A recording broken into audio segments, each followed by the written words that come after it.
அனைவருக்கும் வணக்கம்.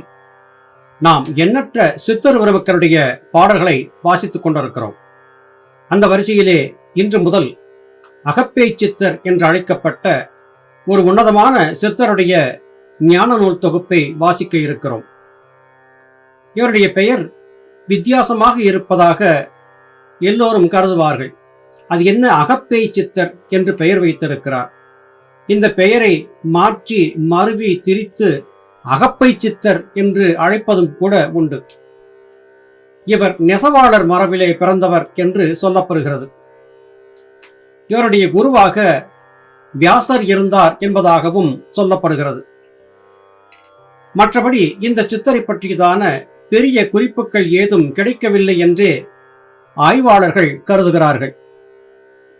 விருத்தாச்சலம் என்கிற நகரிலே இருந்து 2 கிலோமீட்டர் தொலைவிலே இருக்கக்கூடிய மணவாள நல்லூர் என்கிற ஊரிலே அமைந்துள்ள குளஞ்சியப்பர் ஆலயத்திலே இவருடைய ஜீவசமாதி இருப்பதாக சொல்லப்படுகிறது. இவருடைய குருவாக வந்த வியாசர் இவருக்கு குருவானதே ஒரு வித்தியாசமான அனுபவம் என்பதாக வரலாற்று ஆய்வாளர்கள் சொல்லுகிறார்கள். இவருடைய இயற்பெயர் நாயனார் என்று கூறப்படுகிறது. இவர் நெசவு தொழில் செய்து தான் நெய்த ஆடைகளை அருகாமையில் இருக்கக்கூடிய ஊர்களுக்கு சென்று விற்று வருவதை வழக்கமாக கொண்டிருந்தார். அப்படி ஒரு சமயம் இவர் துணிகளை விற்கச் சென்றவர் திரும்பி வரவில்லை. வியாபாரத்திற்கு சென்ற இடத்திலே அவருக்கு ஏற்பட்ட வித்தியாசமான அனுபவங்கள் அவருக்கு உலக வாழ்க்கையிலே வெறுப்பை ஏற்படுத்தின என்று சொல்லப்படுகிறது. அந்த வெறுப்பின் காரணமாக திரும்பவும் இல்லத்திற்கு செல்ல மனமில்லாமல் காடுகளுக்குள்ளே கால் போன போக்கிலே பயணித்தார். நடுக்காட்டில் இருந்த ஒரு ஜோதி விருட்சத்தை கண்டார். ஏதோ அவருக்கு ஒரு ஈர்ப்பு அந்த விருட்சத்திலே ஏற்பட்டது. அந்த விருட்சத்திலே ஒரு மிகப்பெரிய பொந்து இருந்தது. அந்த பொந்து ஒருவர் அமர்ந்திருக்கும் அளவிற்கு விஸ்தீர்ணமாக இருந்ததை பார்த்தார். மனதில் என்ன பட்டதோ தெரியவில்லை. ஏதோ காரணமில்லாமல் வியாசரை அவர் மனம் நினைத்தது. வியாசரை மனதிலே நினைத்தபடியாக தியானித்தபடியாக அந்த பொந்துக்குள்ளே சென்று அமர்ந்து விட்டார். எவ்வளவு நாட்கள் ஆகின என்பது தெரியாது. பசிதாகம் தூக்கம் மறந்து அந்த பொந்திலேயே இருந்தார். அவரையும் அறியாமல் அவரை தவம் என்பது ஆட்கொண்டது. இவருடைய நிலையை கண்டு இறங்கிய வியாச பகவான் அவருக்கு நேரடியாக காட்சி கொடுத்து, மகனே, உனக்கு வேண்டிய ஞானத்தை கொடுத்தேன். நல்லபடியாக யோகம் பயின்று ஜீவன் முக்தி பெறுவாயாக என்று ஆசீர்வதித்தார். அத்துடன் நல்ல ஞான கருத்துக்களை சொல்லக்கூடிய நூல்களை எதிர்வரும் காலத்திலே உன்னை போல ஞானத்தை தேடி வரக்கூடிய சந்ததிகளுக்கு பயன்படும்படியாக பாடல்கள் வடிவிலே தொகுத்துவை என்று சொன்னார். மனப்பேயை பற்றி நீ எப்போதும் வேதனை கொண்டிருந்தாய் என்கிற காரணத்தால் அகப்பேய் என்கிற தலைப்பை கொண்டே நீ பாடல்களை புனைவாயாக. அத்துடன் மனப்பேயை பற்றி சொல்லி வந்த காரணத்தால் இன்று முதல் நீ அகப்பேய் சித்தர் என்று அழைக்கப்படுவாய் என்று அருளி செய்ததாகவும் சொல்லப்படுகிறது. நாயனாராக இருந்த சாதாரண நெசவாளி அகப்பேய் சித்தர் என்பதாக மாறியிருப்பதாக கருதப்படுகிறது.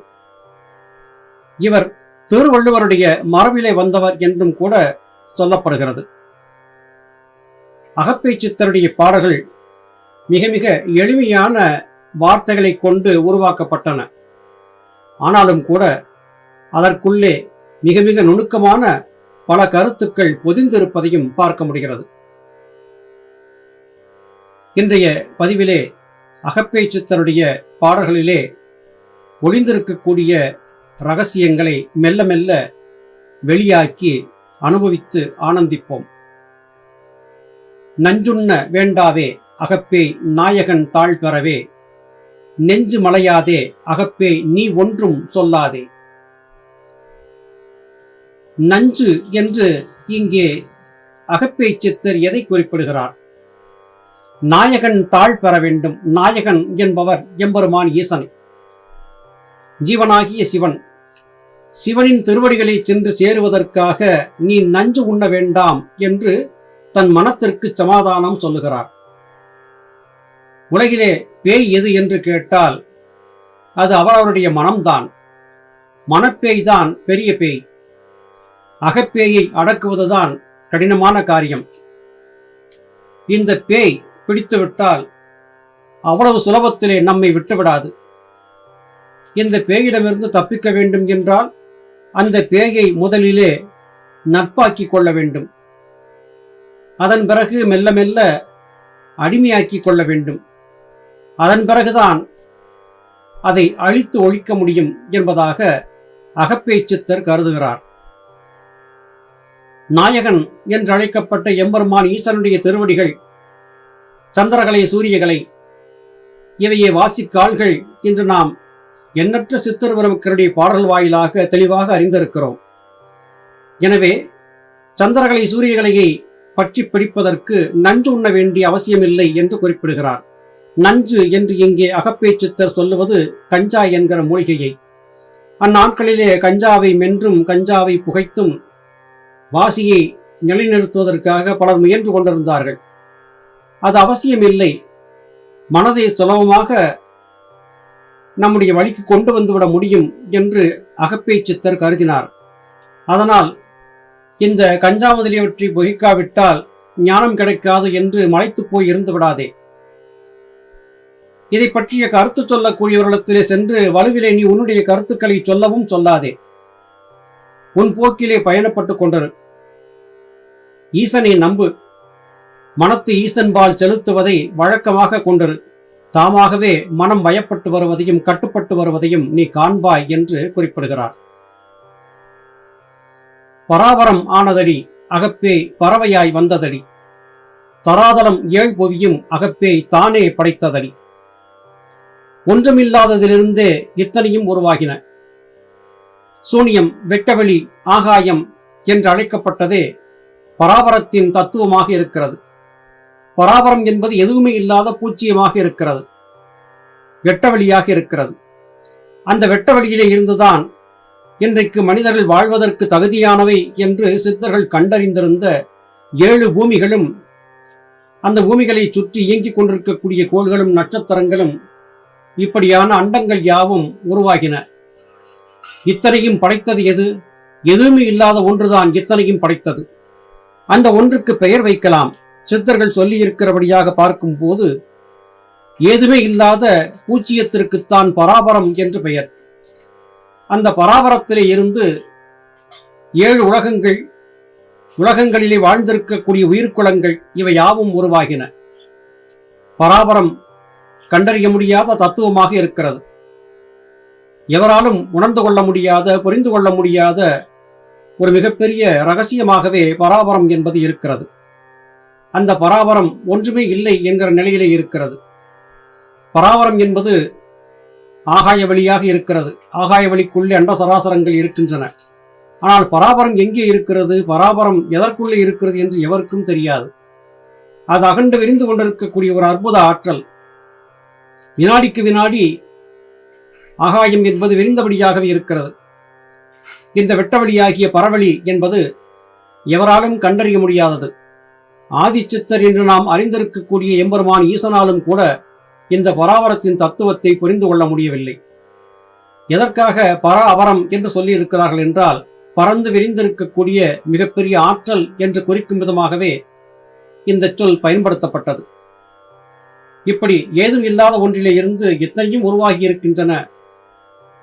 மனப்பேயே, நான் சொன்னதை புரிந்து கொள் என்று அகப்பேய் சித்தர் பாடுகிறார். நாத வேதமடி அகப்பேய் நன்னடம் கண்டாயோ, பாதம் சத்தியடி அகப்பேய் பரவிந்து நாதமடி. இவற்றையெல்லாம் புரிந்து கொள்வதற்கு வாசியை புரிந்திருக்க வேண்டும். வாசி என்பதும் எம்பெருமான் ஈசனுடைய 2 பாதங்களிலே கட்டமைக்கப்பட்டிருக்கிறது. எம்பெருமான் ஈசனுடைய பாதங்கள் என்று சித்தர்கள் வர்ணித்திருப்பது சந்திரகலை, சூரியகலை என்கிற இந்த 2 மூச்சுக்காற்று செல்லக்கூடிய பாதைகளைத்தான். இந்த 2ம் ஒன்றோடு ஒன்று சேர்ந்தும் பிரிந்தும் சுற்றியும் சுழன்றும் ஆடாத ஆட்டமெல்லாம் ஆடுகின்றன. இந்த ஆட்டத்திற்கு நடனம் என்று பெயர். வாசி திருநடனம் என்றும் சிவதாண்டவம் என்றும் சொல்லுவார்கள். இதையே ஞானபிதா சுவாமி சிவானந்த பரமஹம்சர் அவர்கள் இது வாசியின் கதாகதம் ஜீவசக்தியாய வாயுவின் கதாகதம், அதாவது நடனம் என்று குறித்திருந்தார். அதே வார்த்தையை இங்கே அகப்பேய் சித்தரும் சொல்லுகிறார். நாத வேதம் என்று சொல்லப்பட்டது நடமாடிக்கொண்டிருக்கிறது. அதற்கு ஆற்றல் தரக்கூடியது எம்பெருமான் ஈஸ்வரனுடைய திருவடிகள். அந்த திருவடிகள் தான் நாதம் விந்து என்றும் அழைக்கப்படுகின்றது. நாதம் என்பது சந்திரகலையாகவும் விந்து என்பது சூரியகலையாகவும் இருக்கிறது.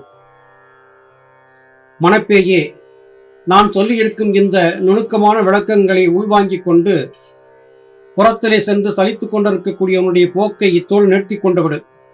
என்னை தொந்தரவு செய்யாதே, நிம்மதியாக என்னை ஈசனை நோக்கி பயணப்பட விடு என்று தன் மனத்தோடு அகப்பேய் சித்தர் பேசுகிறார். மேலும் அடுத்த பதிவிலே தொடர்ந்து பார்க்கலாம். அதுவரையிலும் நன்றி, வணக்கம்.